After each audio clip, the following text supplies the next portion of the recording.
तो कंफर्म है कि प्लेनेट जिसके नक्षत्र में बैठा है, प्लेनेट उसका ही फल देगा, क्योंकि प्लेनेट उसका किराएदार है।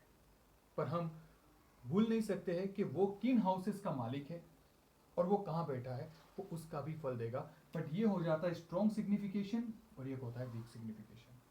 आपके सामने एक प्रोबेबिलिटी रखता हूं। मान लीजिए एक पर्सन है जो गांव से शहर आया और शहर में वो एक रेंटेड हाउस में रहता है। गांव में उसका जो घर है वहां ऑलरेडी कोई है जो उस घर की जिम्मेदारियां ले रहा है। जब भी वो पर्सन को पूछा जाएगा कि तेरी प्राइम रिस्पॉन्सिबिलिटी कौन सी है, तो वो शहर के मकान की ओर अपनी प्राइम रिस्पॉन्सिबिलिटी निभाएगा और सेकेंडरी रिस्पॉन्सिबिलिटी उसके गांव के घर के ओर होगी, क्योंकि ऑलरेडी वहां पर कोई है जो उसके गांव के घर की रिस्पॉन्सिबिलिटी निभा रहा है। पर मान लीजिएगा उस पर्सन के गांव के घर की रिस्पॉन्सिबिलिटी निभाने वाला अगर कोई नहीं है, तो पर्सन को अपना शहर का मकान भी, घर भी चलाना है और एट एट सेम टाइम उसको गांव का घर भी चलाना है।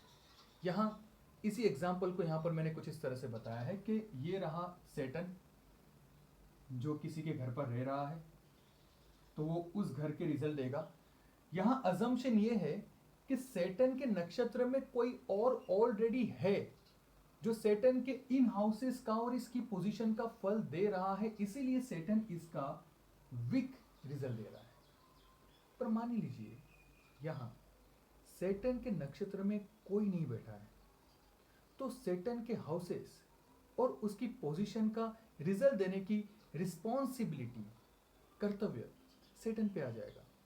तो अगर इसी जोड़ियाक में अगर सेटन सेटन के स्टार्स में, सेटन के नक्षत्र में अगर कोई नहीं बैठा है, तो सेटन खुद 1, 2 और 12, 1, 2, 12 का अब वीक नहीं स्ट्रॉन्ग रिजल्ट देगा।